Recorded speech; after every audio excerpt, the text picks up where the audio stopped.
আসসালামু আলাইকুম। Breaking news. আজকে ভাতার টাকা দিবে। প্রতিবন্ধী ভাতা কি আজকে দিবে তাহলে? পেরোল হওয়ার পরে কি কি পদক্ষেপ ফলো করে ফোনে টাকা আসে সেই বিষয়গুলো আমি আপনাদের জন্য আজকে ইনশাআল্লাহ আলোচনা করব। সো আশা করব ভিডিওটা একটু গুরুত্বপূর্ণ হবে।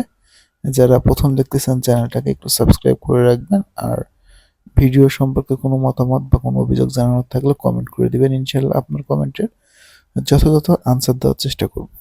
ওকে, প্রথমে আমি আপনাদের সঙ্গে গুগলে যাব। গুগলে গুগলে ডিএসএস লিখে সার্চ দিন, যেটা সমাজসেবা অধিদপ্তরের ওয়েবসাইট। এখানে যাওয়ার পরে আপনারা দেখবেন যে এরকম একটা হোম পেজ এসেছে।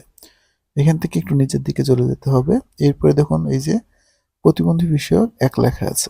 আমি যদি এখান থেকে প্রতিবন্ধী ভাতায় চাপ দিই, এরপরে এরকম প্রতিবন্ধী ভাতার কার্যক্রম সম্পর্কিত বড় একটি ফাইল দেখতে পারবেন। আচ্ছা, এইগুলো যদি পড়েন, আবার না পড়ে সরাসরি যে একটা ছোট্ট পিডিএফ আছে না, এই পিডিএফটা ডাউনলোড করবেন জাস্ট। দেন এখানে প্রতিবন্ধী ভাতা ও শিক্ষা ও বৃত্তি সহ কার্যক্রমের নীতিমালা 2025 পেয়ে যাবেন। আমাদের কাজ হবে এখন এখান থেকে এটাকে ফাইন্ড আউট করা যে পেরোল হওয়ার পরে কি কি হয়। সো আমি এটা যেতে থাকি। এখানে সূচিপত্র দেওয়া আছে একটা, এই যে পরিশোধ পদ্ধতি 17 নম্বর অনুচ্ছেদে লেখা আছে। 17 পেজে পরিশোধ পদ্ধতি কি। সো আমি এখান থেকে 17 নম্বর পেজে চলে যাই। ওকে, এটা হলো ফ্লোর চার্ট, যে ফ্লোর চার্টের মাধ্যমে ফোনে টাকা আসে। দেখুন প্রথমেই পেরোলের বিষয়টা আছে। উপজেলা শহর সমাজসেবা কার্যালয় কর্তৃক অধিদপ্তরে পেরোল প্রেরণ। সো এই দেখুন এখানে লিখেছে এটা। প্রথমে কিন্তু পেরোল তৈরি হয়, এরপরে পেরোল তৈরি হওয়ার পরে এটা কি হয় আপনাদেরকে দেখাই আবার। ওকে, পেরোল হওয়ার পরে সমাজসেবা অধিদপ্তর থেকে এটা অনুমোদন হয়ে অর্থ বিভাগে আসে। এই যে সমাজসেবা অধিদপ্তর কর্তৃক পেরোল অনুমোদন এবং অর্থ বিভাগ আইবাসে প্রেরণ হয়। আইবাস থেকে এটা যাচাই বাছাই তথ্য বিভাগ হতে সমাজসেবা অধিদপ্তরে ডিডিও বরাবর প্রেরণ হয়।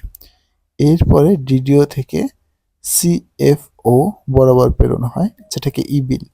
এরপরে এটা সিএএফও থেকে বাংলাদেশ ব্যাংকের ইএফটিতে আসে।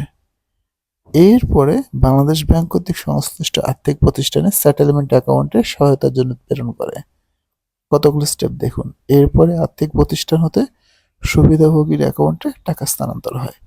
সেই বিষয়টা এখানে বলেছে যে ফ্লোচার্টের বিবরণ। প্রথমে সমাজসেবা অধিদপ্তর অফিসার কর্তৃক পেরোল প্রস্তুত করে এমএস এর মাধ্যমে সমাজসেবা অধিদপ্তর প্রেরণ করে। এরপরে সমাজসেবা অধিদপ্তর যাচাই করতে পেরোল অনুমোদন অর্থ বিভাগে আইবাসে দেয়। এরপরে ইবিল দাখিল ও ডিডিও বরাবর প্রেরণ করে।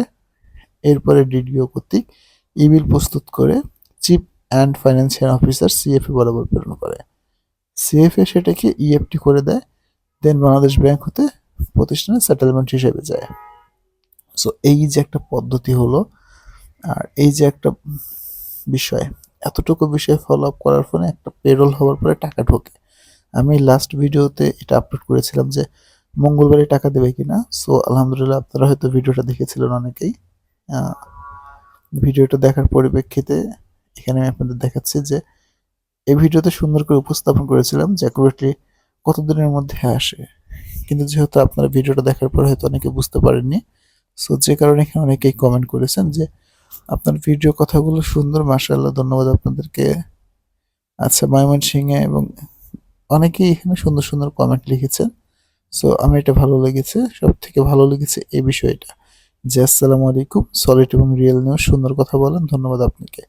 সো এরকম ভিডিও বানালে আপনাদের এসব মতামত দেখে অবশ্যই খুব ভালো লাগে আমার। আর এখানে কিন্তু আমি পোস্ট করেছিলাম যে কেউ টাকা পেয়েছেন কিনা। সো আপনি এখানে দেখুন যে এখানে কিন্তু 9% লোক লিখেছে যে তারা টাকা পেয়েছে, দ্বিতীয় কিস্তির টাকা। এখনো আপনারা পাননি, এটা পাবেন, আজকে দিবে। আমি এই থাম্বনেইলটা দিয়েছিলাম যে আজকেই দিবে কিনা। আজকে বুধবার, ইনশাল্লাহ দেখা যাক সন্ধ্যা নাগাদ কারো ফোনে টাকা ঢোকে কিনা। সো টাকা ঢোকা মাত্র আমি আপনাদের আপডেট দিয়ে দেবো। আর ভিডিওটা যারা শেষ পর্যন্ত দেখলেন অসংখ্য ধন্যবাদ। ইনশাল্লাহ নেক্সট ভিডিওতে কোন কোন অঞ্চলে টাকা ঢুকলো সবার আগে সেটা চালিয়ে দেবো। আর পেরোল যেহেতু 15 তারিখে পাঠানো হয়েছে শেষ ডেট, সো আসার সম্ভাবনা এখন খুব বেশি।